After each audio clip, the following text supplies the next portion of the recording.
Hello and welcome to the Brainiac. My name is Himanshi. हम यहाँ discuss करते हैं current affairs mostly in the form of MCQs which are important for exams like banking, RBI as well as SSC। आज की date है 22 April, so let's get started. आज का पहला क्वेश्चन इज अबाउट नाइटिंगेल 19 जो कि डिज़ाइन किया गया है ज्योति इंजीनियरिंग कॉलेज के द्वारा। हमें यह बताना है कि नाइटिंगेल 19 एक्चुअली में है क्या। Is it a robo, is it a disinfecting chamber, ये एक मास्क है या फिर low cost ventilator. Let's see what the answer is that it is a robot. जैसे कि पिक्चर में देख रहे हैं कि इस तरीके का एक रोबोट है। ये हमें हेल्प करेगा ताकि फूड और मेडिसिन, वाटर जैसी चीज़ें हम पेशेंट्स को आसानी से पहुंचा सके। ज्योति इंजीनियरिंग कॉलेज जो है ये कन्नूर केरला से बिलोंग करता है। नेक्स्ट क्वेश्चन देखते हैं।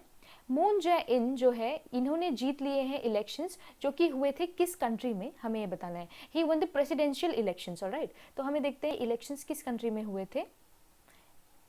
Let's see what the answer is. Answer is south Korea. तो साउथ कोरिया के प्रेसिडेंशियल इलेक्शंस जीत लिए हैं मून जै इन ने, जो कि बिलोंग करते थे डेमोक्रेटिक कंट्री को। देखिए, वियतनाम की जो कैपिटल है वो है हनोई, फिलीपींस की कैपिटल है मनीला, साउथ कोरिया की कैपिटल है सियोल और म्यांमार की कैपिटल है नेपिडो। कुछ और फैक्ट्स अगर देखें साउथ कोरिया के बारे में तो यहाँ की कैपिटल मैंने बताया सियोल है। करेंसी यहाँ की है साउथ कोरियन वॉन, ठीक है।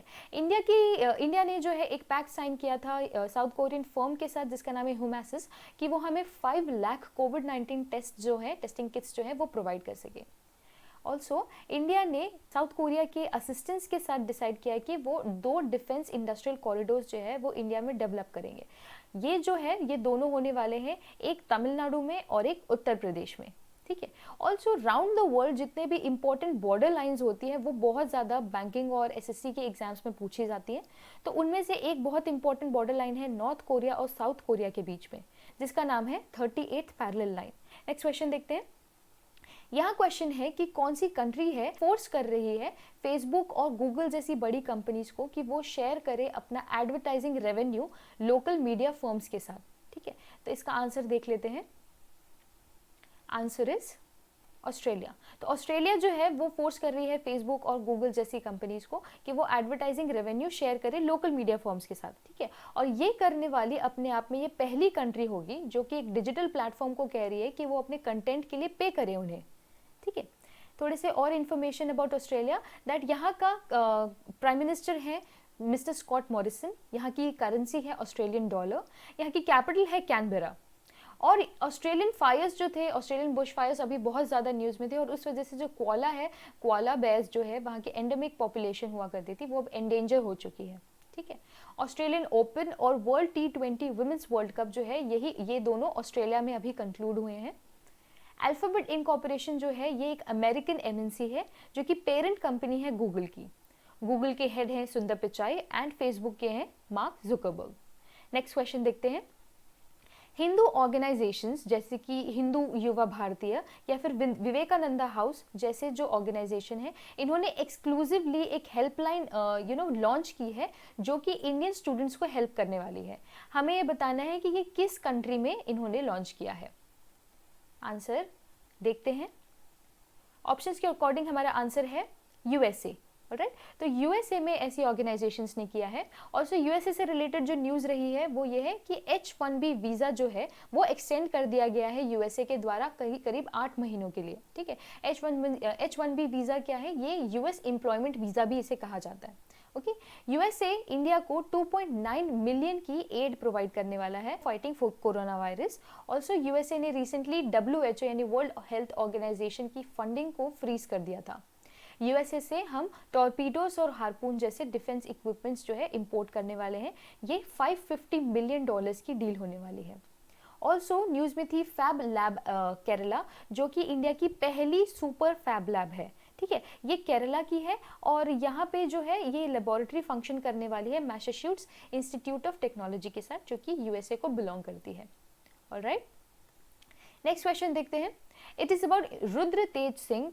ही रिसेंटली पास्ड अवे। हमें बताना है कि ये CEO थे किस कंपनी के। ऑप्शंस हमारे सामने हैं। Let's see what the answer is that he was the CEO of BMW। BMW का फुल फॉर्म है बेरिश मोटरनबर्ग। इसके हेडक्वार्टर्स है मुनीश जर्मनी में और इंडिया का हेडक्वार्टर है चेन्नई में। ऑलराइट, नेक्स्ट क्वेश्चन देखते हैं। एक डेडिकेटेड हेल्पलाइन जो है वो डेवलप की है इंडियन रेलवेज के द्वारा ताकि डोर टू डोर डिलीवरी हो सके एसेंशियल कमोडिटीज की। हमें ये बताना है कि इस डेडिकेटेड हेल्पलाइन का नाम क्या है। ऑप्शंस हमारे सामने हैं। Let's see what the answer is. Answer is SETU. SETU का फुल फॉर्म है swift efficient transport of facilities. ठीक है, ये जो है सेतु का मतलब अगर आप देखें तो सेतु का एक्चुअल मीनिंग हिंदी में होता है bridge.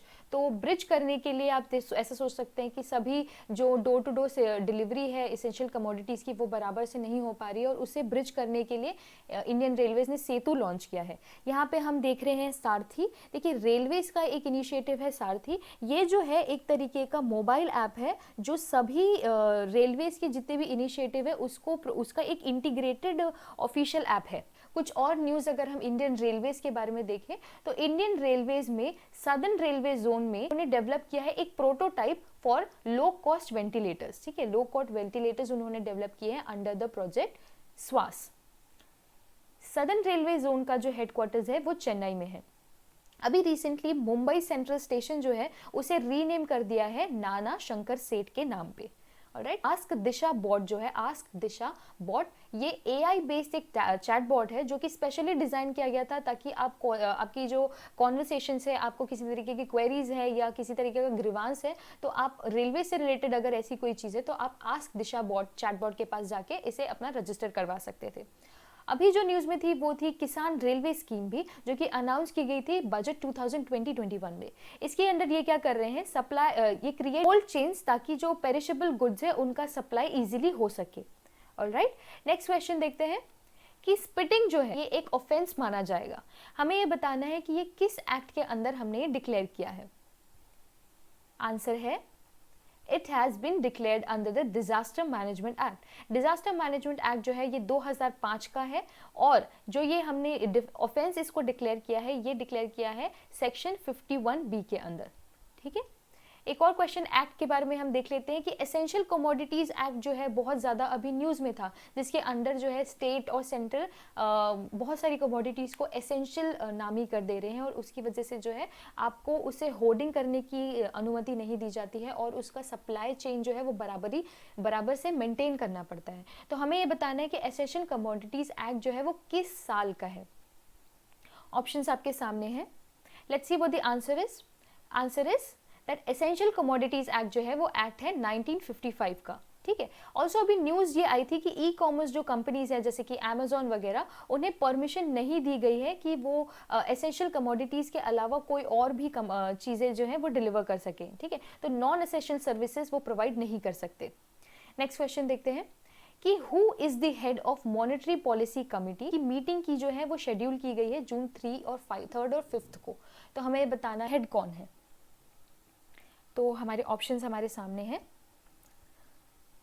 Let's see what the answer is. Answer is RBI governor. तो मॉनेटरी पॉलिसी कमेटी के हेड होते हैं आरबीआई गवर्नर। ठीक है, आपको मुझे कमेंट सेक्शन पे ये बताना है कि इंडिया के आरबीआई गवर्नर करंटली कौन है।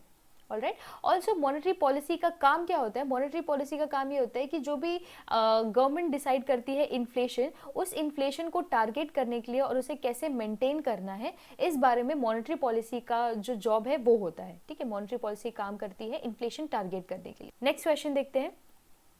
इट इज अबाउट कौन सा क्रिकेटर है जो ऑक्शन करने वाले हैं अपने वर्ल्ड कप की बैट को ताकि वो फंड्स रेस कर सके वल्नरेबल चिल्ड्रंस के लिए। Let's see what the options are.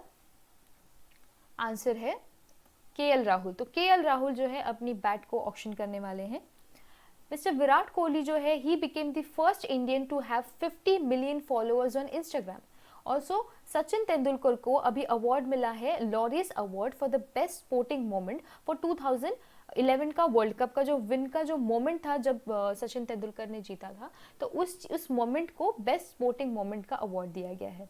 Alright, next question देखते हैं। अलाउ कर दिया है एनबीएफसीज को कि वो अपने सारे लोन रिलेटेड जो ऑपरेशंस हैं जो रियल एस्टेट से बिलोंग करते हैं उन्हें एक्सटेंड कर दें।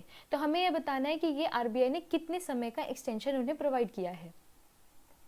ऑप्शंस हमारे सामने है। Let's see what the answer is for 1 year. ठीक है, 1 ईयर के लिए उन्होंने प्रोवाइड किया है। एनबीएफसीज क्या होते हैं? एनबीएफसी एक कंपनी है जो कि रजिस्टर होती है कंपनीज एक्ट के द्वारा।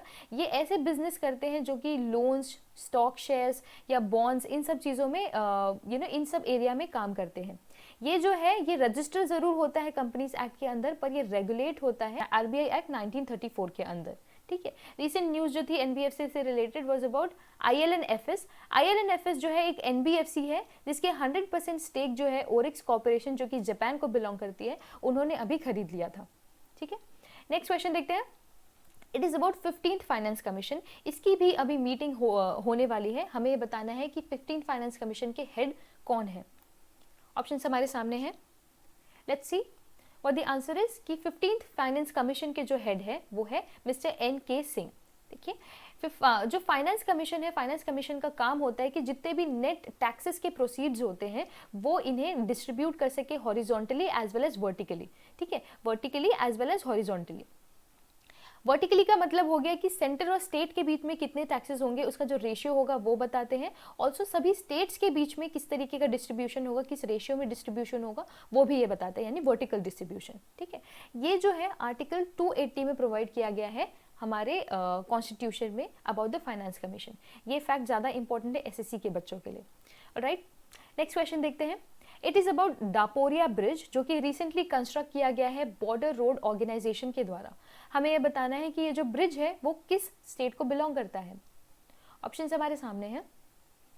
Let's see what the answer is Arunachal Pradesh. तो अरुणाचल प्रदेश में दापोरिया ब्रिज जो है वो अभी रिसेंटली कंस्ट्रक्ट हुआ है।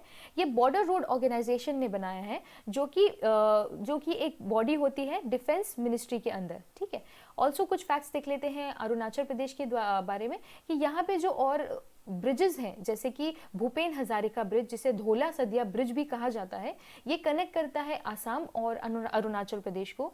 ये बनाया गया है लोहित रिवर के ऊपर और ये इंडिया का लॉन्गेस्ट ब्रिज है। ये इंडिया का लॉन्गेस्ट ब्रिज है। बोगीबिल ब्रिज जो है ये longest rail cum road bridge है। तो इसमें रेल की पटरियां भी है, पे एक रोड भी है, तो ये रेल कम रोड ब्रिज इसलिए इसे कहा जाता है। ठीक है, ये बनाया गया है ब्रह्मपुत्र रिवर के ऊपर और ये भी कनेक्ट करता है अरुणाचल और असम को। यहाँ पे न्यूज इस बारे में है कि अभी रिसेंटली एक पिट वाइपर को डिस्कवर किया गया था जिसका नाम है ट्रिमेरसेरस सालाजार। ऑलराइट, यहाँ के चीफ मिनिस्टर है मिस्टर पेमा खांडू और यहाँ के गवर्नर है बी.डी. मिश्रा। नेक्स्ट क्वेश्चन देखते हैं। अभी रिसेंटली 5th एनुअल मीटिंग है जो कंक्लूड की गई है न्यू डेवलपमेंट बैंक के द्वारा। हमें बताना है कि न्यू डेवलपमेंट बैंक का जो है वो हेडक्वार्टर्स कहाँ है। इसका हेडक्वार्टर है शंघाई चाइना में। शंघाई चाइना में न्यू डेवलपमेंट बैंक का हेडक्वार्टर्स है। ठीक है, देखिए मनीला जो यहाँ पे बता रहे हैं, मनीला में है आसियान का हेडक्वार्टर्स, जेनेवा में हेडक्वार्टर्स है WHO का, और मैंडालुयोंग जो कि है फिलीपींस में, यहाँ पे है एशियन डेवलपमेंट बैंक्स का हेडक्वार्टर। ऑलराइट, कुछ और फैक्ट्स देख लेते हैं एनडीबी के बारे में कि एनडीबी जो है एक डेवलपमेंट बैंक है। किसका डेवलपमेंट बैंक है? ये ब्रिक्स जो एक रीजनल ऑर्गेनाइजेशन है उसका हेडक्वार्टर है। ब्रिक्स का मतलब होता है Brazil, Russia, India, China and south Africa. तो इन कंट्रीज का जो एक रीजनल ऑर्गेनाइजेशन है उसे ब्रिक्स कहा जाता है और इसका डेवलपमेंट बैंक है एनडीबी। ठीक है, इसका हेडक्वार्टर है शंघाई चाइना में। एनडीबी के हेड है मिस्टर केवी कामत। रशिया जो है वो होल्ड करने वाला है ब्रिक्स समिट 2020 का, और ब्रिक्स समिट 2019 जो है वो ब्राजील में ब्रासिलिया यहाँ की सिटी में हुआ था। ऑलराइट, नेक्स्ट क्वेश्चन देखते हैं कि एक वर्चुअल ब्रेल कीबोर्ड बनाया गया है गूगल के द्वारा। देखिए यहीं पे एक क्वेश्चन हो गया कि वर्चुअल कीबोर्ड जो है वो कौन बनाया है, किसने बनाया है, तो वो बनाया है गूगल ने। हमें बताना है कि इसका नाम क्या है। ऑप्शन हमारे सामने है। Let's see what the answer is talkback. तो वर्चुअल कीबोर्ड बनाया गया है गूगल के द्वारा जो कि उसका नाम है टॉकबैक। ये बनाया गया है विजुअली इम्पेयर्ड लोगों के लिए। ठीक है, और हम वर्ल्ड ब्रेल डे जो है वो सेलिब्रेट करते हैं जनवरी 4 को। देखिए यहाँ ऑप्शन में दिया है फीफी के बारे में। तो फीफी जो है अभी रिसेंटली इसे अनाउंस किया गया था 4th एशियन पैरा गेम्स का मैस्कॉट के लिए। ठीक है, तो फीफी जो है उसका मैस्कॉट है। नेक्स्ट क्वेश्चन देखते हैं। It is about a super app. Super app जो है वो डेवलप किया जा रहा है फेसबुक और किसके द्वारा? तो is it Reliance, WhatsApp, Twitter या फिर इन्फोसिस? तो सुपर ऐप जो है वो डेवलप किया जा रहा है रिलायंस और फेसबुक के द्वारा।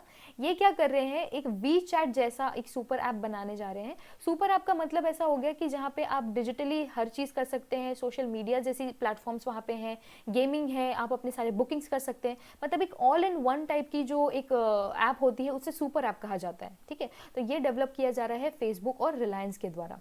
ओके, नेक्स्ट क्वेश्चन देखते हैं। It is about Luis Sepulveda. He recently passed away. हमें बताना है कि he was a renowned who. तो he was a renowned author. ठीक है, ये जो है इंटरनेशनली ये काफ़ी फेमस हो गए थे आफ्टर इनकी पब्लिकेशन हुई थी नॉवेल की, जिसका नाम है the old man who red love stories in 1988। तो यहाँ पे अगर आपसे क्वेश्चन पूछ ले कि जो नॉवेल है the old man who red love stories in 1988 ये किसने लिखी है, तो ये भी आपको पता होनी चाहिए कि ये लिखी गई है लुइस सेपुल्वेदा के द्वारा। ऑल्सो ये बिलोंग करते थे चिली को, चिली जो कि साउथ अमेरिकन कंट्री है। ओके, आगे बढ़ते हैं। आज की डेट है 22 अप्रैल और आज हम सेलिब्रेट करते हैं अर्थ डे। अर्थ डे जो है वो हर साल सेलिब्रेट किया जाता है 22 अप्रैल को। ये एक एनुअल इवेंट है और इससे हम सपोर्ट करते हैं एनवायरमेंटल प्रोटेक्शन को। ठीक है, ये पहली बार सेलिब्रेट किया गया था 1970 में। तो इस साल यानी 2020 को इसके 50 इयर्स ऑफ सेलिब्रेशन होते हैं। तो ये अपने आप में काफ़ी इंपॉर्टेंट डेट हो जाती है कि अर्थ डे जो है वो 22 अप्रैल को सेलिब्रेट करते हैं। ऑल्सो थीम भी बहुत इंपॉर्टेंट है, थीम इसकी है क्लाइमेट एक्शन। ठीक है, also that was the last question for today. I hope you all enjoyed this session and thank you so much for watching. If you have any doubts, queries or suggestions, feel free to comment below. Also, don't forget to like, share and subscribe to my channel. And I shall see you in the next one.